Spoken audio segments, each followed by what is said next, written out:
అంటే మీరిద్దరు కలిసి మోటివేషనల్ క్లాసెస్ చెప్తారు. ఇది నాకు తెలిసి ఎక్కడ ఉండదు చరిత్రలో. భార్యాభర్తలు కలిసి ఫ్యామిలీ మోటివేషనల్ క్లాసెస్. సార్ అంటే ఈ మధ్య విడాకులు ఎట్లా పెరిగిపోయినాయి అంటే సార్, నెలకొక విడాకులు. పెళ్ళైన నెలకే. మొన్న ఎక్కడో చూశాను. పెళ్ళైన 3 గంటలకు 3 నిమిషాలకు విడాకులు అయినాయంట సార్. రికార్డ్ అది. ఏంటయ్యా అంటే వీళ్ళిద్దరు ఇక్కడ వేరే కంట్రీలో వీళ్ళిద్దరు నడుచుకుంటూ వెళ్తుంటే ఆ అమ్మాయి గౌన్ తట్టుకొని ఇట్లా పడిపోయిందంట. వాడు నవ్వాడట పట్టుకోకుండా. అంటే నన్ను ఇప్పుడే నువ్వు కనీసం పట్టుకోకుండా నవ్వుతున్నావు, ఈ జీవితంలో నువ్వు నన్నేం చూసుకుంటావు అని తలాక్ అనేసి వెళ్ళిపోయిందంట. ఏంటి సార్ ఇట్లా ఈ ధోరణి, ఈ కొత్త తరం అంటే అమ్మ కొత్త తరం ఏమవుతుందో చెప్తాను నేను. తల్లిదండ్రులకి ఇద్దరే పిల్లలు ఉంటున్నారు. అవును.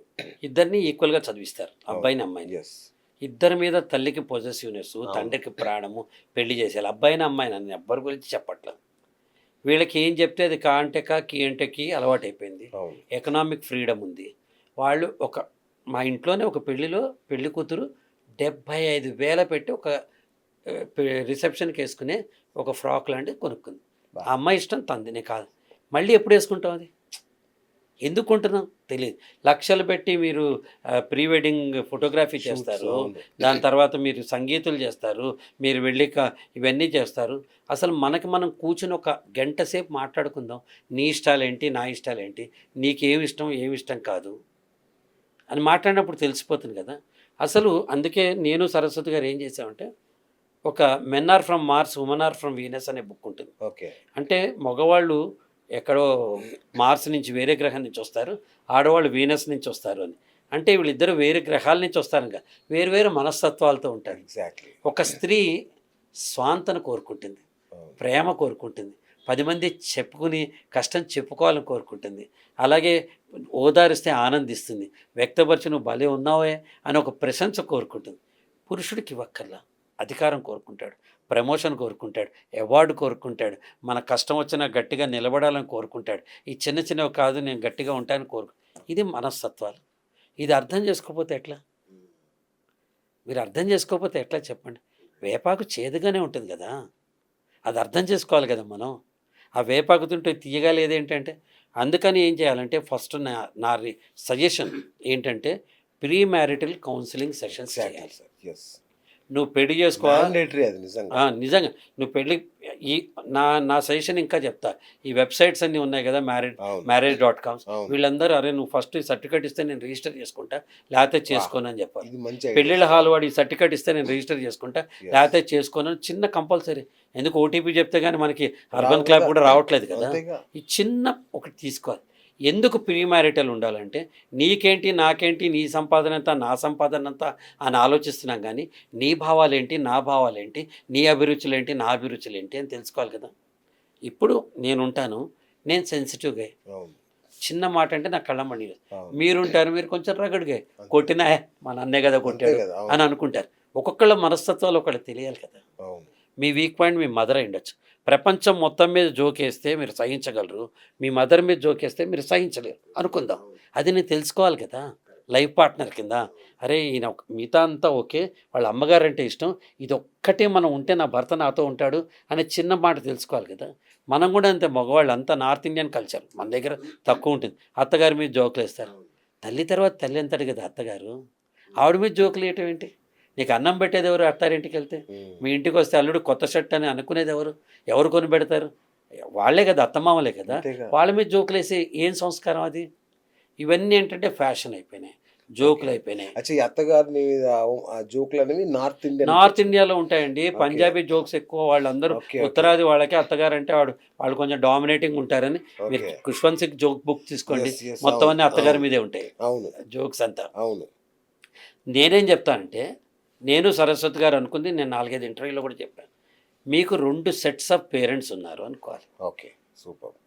ఆ ఇంటికి వెళ్తే ఆ తల్లిదండ్రి, ఈ ఇంటికి వస్తే ఈ తల్లిదండ్రి. మన నాన్నని మనం తప్పు పట్టాం కదా, మామని ఎందుకు తప్పు పట్టాలి? మన అమ్మని మనం తప్పు పట్టాం. ఇద్దరికి చెప్తున్నా, మళ్ళీ మీరు కట్ చేసేస్తారు. వీళ్ళెవరో రే మగ పిల్లలు ఇట్లా చేస్తున్నారా, ఆనపిల్ల గుండుగడానికి కింద నుంచి కామెంట్లు పెడతారు, నేను భరించలేకపోతున్నా. ఇవన్నీ నాయనలారా అందరికీ చెప్తున్నా, 2 సెట్స్ ఆఫ్ పేరెంట్స్. మీ అమ్మ నాన్న ఎలా ఉన్నారో అత్త మామ అలాగే ఉంటారు, ఆడపిల్లలైనా మగ పిల్లలైనా. ఇప్పుడు మీ తమ్ముడిని ఏదైనా అంటే మీకు కోపం వస్తుంది కదా, మరి బామ్మదిని ఎట్టా అంటాం? అరే ఓ సాలేగాడు ఇట్ట చేసిండు అంటే ఆవిడకి కోపం రాదా? ఒకసారి నేను మా ఆవిడ కార్లో వెళ్తుంటే ఆవిడ రోడ్డుకి సడన్గా అడ్డం వచ్చా, అరే ఓ సాలి అట్లా వస్తావేంట్రా అన్న. మా ఆవిడ పక్కన బామ్మర్ది అంటే నీకు అంత అలుసు ఏంటి న్యాచురల్. అనగానే నాకు అనిపించింది, అవును కదా తప్పు చేశానేమో.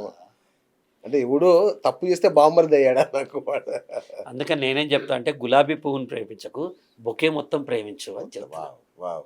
బొకేని ప్రేమించు, తప్పేం లేదు. నీ బాస్ అంటే నువ్వు లైక్ చేస్తావు కదా, ఒక అవును. మాట అంటే. మీ అన్న నిన్ను కొడితే నువ్వు ఊరుకుంటావు కదా, అవును. అతను జోక్ వేసినా తెలియకన్నా మనం ఎందుకు అట్లా అపార్థం తీసుకోవాలి? దీనికోసమే ప్రీ మ్యారిటల్ కౌన్సిలింగ్ చేయాలి. Correct sir, correct. మన పరిస్థితులు వేరు, వెస్టర్న్ కంట్రీస్లో పరిస్థితులు వేరు.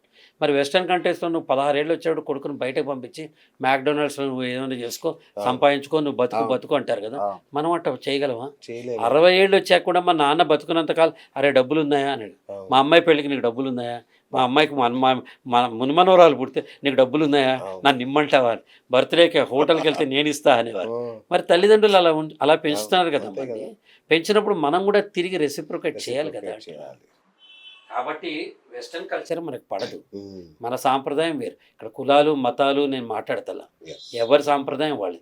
ఏ సాంప్రదాయం అయినా వాడు బైబిల్లో చెప్పినా ఖురాన్లో చెప్పినా ఏం చెప్పినా తల్లిదండ్రులను గౌరవించమనే చెప్పాడు. అందరినీ అన్నదమ్ముల్లా చూసుకోమన్నాడు. మరి అన్నదమ్ములనే వేరే రకంగా చూస్తున్నాం మనం. మనీ మొత్తం మనీ మనీ మనీ మనీ అంటే మనీ అంటే అండి పక్క నుంచి మనకి పంపు కొడుతూ ఉంటారు. కరెక్ట్. పక్కకు ఏంటి మీ తమ్ముడికి 10,000 ఇచ్చారా, ఇవ్వండి మీ డబ్బులు మీ ఇష్టం, మీ తమ్ముడు ఇట్లా చూస్తాడు ఒకసారి. అంతేగా. అంటే ఇస్తే తప్పేంటి? మనే కదా. కాళోజీ నారాయణరావు గారు చెప్పింది నేను 10 మందికి చెప్తానండి. సూపర్ కొటేషన్ చెప్పాడు. నేను ఇంకా నా నుంచి మా వరకే రాలేదు, మన అనుకున్నప్పుడు కదా ప్రగతి అంటే. మన అనుకోవాలి కదా మనం. మన ఇల్లు, మన కుటుంబం, మా మరిది, మన అనుకోవాలి కదా. అనుకున్నప్పుడు ఉంటుంది. ఇప్పుడు మా ఇంట్లో ప్రాక్టికల్గా చూసి 67 ఇయర్స్ మా పెద్దన్నకి, 60 ఇయర్స్ నా చిన్న తమ్ముడికి. అంటే 7 ఏళ్లలో 5 అన్నదమ్ములు ఉన్నాం. 5 క్యాలెండర్స్ ప్రింటెడ్ ఇన్ 7 ఇయర్స్. మా ఫాదర్ ఎప్పుడు మమ్మల్ని ఫ్రెండ్స్ లానే చూడమనేవాడు. మేము కొట్టుకునేవాళ్ళం, చిన్నప్పుడు చేసేవాళ్ళం. ఆయన పెరిగిన కొద్దీ ఒక డైలాగ్ అనేవారు అనమాట, అరే నేను ఉన్నంతకాలం మీరు ఇంత ఐక్యంగా ఉంటారు, నేను పోయాక కొట్టు చేస్తారంటారు. మీరు నమ్మరు, ఏ ఇంట్లో అయినా ఇలా చేశారో తెలీదు. మా ఫాదర్ బాడీని వదిలేసిన తర్వాత అక్కడే కూర్చుని మా నాన్నగారి ముందర 5 అన్నదమ్ములు ఒట్టేసాం. జీవితంలో కొట్లాడం. మీరు అన్నారు కదా నాన్నగారు మిమ్మల్ని ప్రూవ్ ఇట్ రాంగ్ అని ఒట్టేసాం. అంటే మనం తలుచుకుంటే స్నేహం 60 ఏళ్ల స్నేహాన్ని, 50 ఏళ్ల స్నేహాన్ని, 60 ఏళ్ల దాంపత్యాన్ని సెలబ్రేట్ చేసుకుంటున్నాం కదా. 60 ఏళ్ళు అన్నదమ్ములతో ఐక్యతను ఎందుకు సెలబ్రేట్ చేసుకోలేం? 60 ఏళ్ళు అక్కతో ఎందుకు ఉండలేం? 60 ఏళ్ళు బావమరితో ఎందుకు ఉండలేం? మనం ఉండగలుగుతాం. మన అనుకున్నప్పుడే ప్రగతి. అది మన మైండ్ సెట్లో మార్పు రావాలి కదండి. మనం చిన్న చిన్న విషయాలకి మైండ్ స్పాయిల్ చేసుకుంటున్నాం. అంటే నీ కెపాసిటీ. ఒక చిన్న ఎగ్జాంపుల్ చెప్తాను. ఇక్కడి నుంచి హైదరాబాద్ నుంచి విజయవాడ మీరు రైల్లో దీంట్లో వెళ్తున్నారు, లెట్సే రోడ్డు మీద కార్లో. ఎక్కడో సూర్యాపేట దగ్గర 7 రెస్టారెంట్ వస్తుంది, హాయి టిఫిన్ చేస్తాం, అక్కడే పడుకోంగా మళ్ళీ రోడ్ ఎక్కుతాం. కొంచెం దూరంగా టోల్ గేట్ వస్తుంది, డబ్బు కడతాం, అక్కడే ఉండం కదా, ముందుకెళ్తాం. కాసేపు అయినా కాఫీ హోటల్ వస్తుంది, కాఫీ ముందుకెళ్తాం. అలా అభిప్రాయ భేదాలు వచ్చినవాడు అక్కడ ఉండకుండా నార్మల్సీ తెచ్చుకుంటే హైవే మీద పోతూ ఉంటాం మనం. దాన్నే పట్టుకుని నిద్రపోతే ఏంటి? ఈ క్యారింగ్ మనకి మైండ్లో. ఇప్పుడు నా 36 ఏళ్ళు నేను పెళ్ళి, నాకు ఇంకా గుర్తు. ఒక ఎగ్జాంపుల్ చెప్తున్నా. నేను పెళ్ళే ఫస్ట్ టైం మా అత్తగారింటికి వెళ్తే నాకు ఇష్టం లేని ఉప్మా వండి పెట్టారు. ఇష్టం లేని ఉప్మా వండి పెట్టారు. పెట్టారు అందులో జీడిపప్పు ఇలా. అరే సచ్చినోడా, ఇప్పటికి ఎన్నిసార్లు తిన్నావు, ఎన్నిసార్లు ఇంటికి వెళ్ళావు, ఇన్నుండి పెట్టారు నీకు ఇష్టమైనవి, ఇంకా అది క్యారీ చేస్తావు అనమాట. అందుకని తీసేయాలి. అక్కర్లేని ప్రతిదీ తీసేసుకుంటూ పోతే, కంట్రోల్ ఆల్ డిలీట్ చేస్తూ పోతే ర్యామ్ స్పేస్ పెద్దగా ఉండి కొత్తవన్నీ విషయాలు మనం తీసుకోవచ్చు అనమాట. ఒక సూపర్ స్టోరీ చెప్తాను. ఒక గురువు శిష్యుడు సన్యాసం పుచ్చుకున్నారు. ఇద్దరు కాషాయ వస్త్రాలు వేసుకుని ప్రతిరోజు అడవిలో నడుస్తారు. దారి కడ్డంగా ఒక కాలువ వస్తుంది. ఆ కాలువ 5 అడుగులు లోపల ఉంటుంది. వీళ్ళు పొడుగ్గా ఉంటారు, ఇద్దరు దాటి వెళ్ళిపోతారు. రోజు చేస్తారు. ఆ రోజు కూడా అలా నడుస్తూ ఆ కాలువ దాటుతూ ఉంటే సడన్గా వెనక నుంచి స్వామి ఆగండి అని గొంతు వినిపించింది. వెనక్కి తిరిగి చూస్తే ఓ 16 ఏళ్ల పిల్ల. స్వామి నేను కొంచెం పొట్టిగా ఉంటాను స్వామి, అర్జెంటుగా అటు పక్కకి వెళ్ళాలి, మీ ఇద్దరు ఎవరైనా నా వీపు మీద ఎక్కించుకుని కొంచెం అవతల పక్క దింపేస్తా, 4 అడుగులే కదా అని. గురువుగారు ఇట్ట చూశారు, అమ్మ మమ్మల్ని చూడలేదా, సర్వసంగ పరిత్యాగులం, స్వాములం, మేము స్త్రీమూర్తులు ముట్టుకోకూడదమ్మా అని వెళ్ళిపోయాడు. శిష్యుడు ఆలోచించాడు, నా చెల్లెలు ఇలా అడిగితే నేనేం చేస్తాను? వెంటనే ఎక్కించుకున్నాడు, అవతల పక్క దింపేశాడు. ఆ అమ్మాయి థ్యాంక్స్ చెప్పింది, తన దారి వెళ్ళిపోయింది. ఇది చూసి గురువుగారు కోపం వచ్చింది, మరి గురువు కదా, మరి ఎక్కువ చదువుకున్నాడు కదా, ఎక్కువ కోపాలు ఉంటాయి కదా, కోపం వచ్చింది, చొక్క చొక్క చొక్క నడుచుకుంటూ పోతున్నాడు. వెనక నుంచి శిష్యుడు ఫాలో అయ్యాడు, ఎక్కడో ఓ చోట గురువు ఆగాడు. స్వామి నా వల్ల ఏమన్నా తప్పైందా అన్నాడు. నీకు తెలీదా? నా వల్ల ఏ తప్పైంది నాకు తెలియదు స్వామి, చెప్పండి అన్నాడు. ఆ అమ్మాయిని ఎందుకు మోసావు అన్నాడు. శిష్యుడు నవ్వి, నేను ఆవిడని అక్కడే దించేసా, మీరే ఇంకా మోస్తున్నారు అన్నాడు. ఆడి అమ్మ. ఆ, అంటే ఎక్కర్లేని విషయాలు ఎందుకు మనకి, yes. ఎందుకు అక్కర్లేని విషయాలు? రాత్రి కొట్లాడో మొగుడుతో, రాత్రి కొట్లాడో భార్యతో, పొద్దున్న లేచి గుడ్ మార్నింగ్ సారీ అంటే నీ డిగ్రీలు పోతాయా, కొమ్ములు పోతాయా నీకు? మన ఇంట్లో మొహమోహం చూసుకోవాల్సిందే కదా. అంతేగా, పొద్దున్న లేవగానే రాత్రి కొట్లాడావు, పొద్దున్న ముందు గదిలో పడుకున్నావు, ఆవిడ బెడ్రూమ్లో పడుకుంది, పాలబ్బాయి వచ్చాడు, ఇక్కడి నుంచి SMS, పాలబ్బాయి వచ్చాడు, అక్కడి నుంచి SMS నీకెందుకు, ఇక్కడి నుంచి వాట్సాప్ నీకు హెల్ప్ చేద్దామని, అక్కడి నుంచి వాట్సాప్ నీ బోర్డు హెల్ప్ నాకు అక్కర్లేదు. 2 రోజులు నడుస్తుంది కదా ఈ భాగవతం. వెళ్ళిపోయి సారీ డియర్ అంటే అయిపోతుంది కదా. నేను అదే చెప్తున్నా, ఎవరైతే ఎక్కువ ప్రేమిస్తారో, ఎవరైతే ఎక్కువ తెలివి గలవాళ్ళో, ఎవరైతే ఎక్కువ సర్దుకుపోతారో వాళ్ళు ఫస్ట్ సారీ చెప్పాలి. నీ తప్పు లేకపోయినా సారీ చెప్పాలి. అంటే అబ్బాయి మగవాడే చెప్పాలి. అట్లా ఏం లేదు, అట్లా ఏం లేదు. మేడం ఎప్పుడన్నా మీకు చెప్పారు సార్? 1,00,000 సార్లు చెప్తుంది. నాకు సర్రమని కోపం వస్తుంది, 99% కోపం రాదు. వచ్చిందంటే నా కోపం ఇంత ఎత్తున వస్తుంది. ఎప్పుడు వస్తుంది కోపం? నేను అనుకున్న పని జరగకపోతే, టైం లేట్ అయిపోతుంటే, నాకు ఆకలి వేస్తుంటే, ఓకే, వెంటనే ఆవిడ ఒక 2 నిమిషాలు వెళ్ళిపోయి వచ్చేసి కాఫీ కలపనా మంచిది మీకు అంటుంది. అనగానే అంట, సారీ రండి అంటే ఇద్దరు వెళ్ళి కాఫీ తాగిస్తాం. చిన్నవి చాలండి. ఫ్యాన్ శబ్దం చేస్తూ ఉంటుంది, టక్ టక్ టక్, ఫ్యాన్ తీసి పారేస్తామా? ఎలక్ట్రీషియన్ పిలిస్తే 2 డ్రాప్స్ ఆయిల్ వేస్తాడు, సారీ థ్యాంక్ యూ కదా. మనం కూడా సారీ థ్యాంక్ యూ అని 2 డ్రాప్స్ ఆయిల్ వేస్తే ఏదైనా ఓకే, ఫ్యాన్ సూపర్గా ఉంటుంది. చిన్న విషయాలు పెద్దవి చేస్తున్నాం. మ్యాగ్నిఫైయింగ్ గ్లాసులు వాడు గురక పెడతాడు, ఎవడైనా పెడతాడు. పొద్దంతా కష్టపడితే రావచ్చు ఒకళ్ళకి, రావచ్చు ఒకళ్ళు రాకపోవచ్చు కదా. వాడు బట్టతలు వచ్చింది ఎవరికైనా. ఈ అమ్మాయి పట్టుకు చేసుకునేటప్పుడు చూసుకున్నావు కదా, అప్పుడు రంభ కదా నీ కళ్ళకి, ఇప్పుడు ఎందుకు తగ్గింది? అట్లాగే ఉండాలి కదా.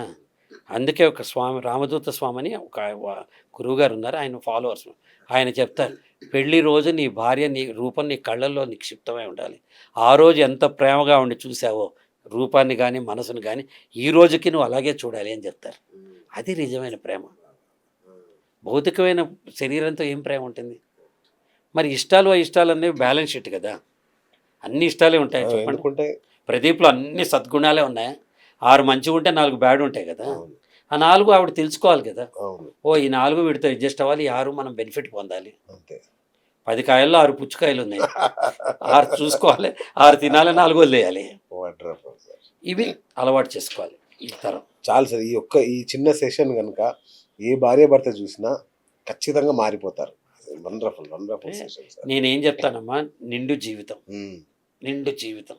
ఈ జీవితంలో కొట్టుకుంటూ తిట్టుకుంటూ మనం ప్రయాణం చేసే కంటే నవ్వుకుంటూ ఆనందంగా సర్దుకుంటూ ప్రయాణం చేస్తే హాయిగా ఉంటుంది. Super sir. చిన్నపాటి మీరే రావాలని నేను కోరుకుంటే, ఈ కెమెరాలు ఇవి తీసుకుని మీరు మా ఇంటికి రావడానికి హాఫ్ డే వేస్ట్ అవుతుంది, డబ్బులు ఖర్చు అవుతాయి. నేనే వస్తే గంట సేపట్లో అయిపోతుంది కదా ఇంటర్వ్యూ. అంతే కదా. నువ్వా నేనా మనం అనుకుంటే అయిపోతుంది కదా. ఇది ఎంతమందిలో ఉంటుంది సార్? అది అందుకే మీరు ప్రదీప్ గారు లేదండి, అలవాటు చేసుకుంటే సాధన చేసుకుంటూ పోవాలి. రైట్.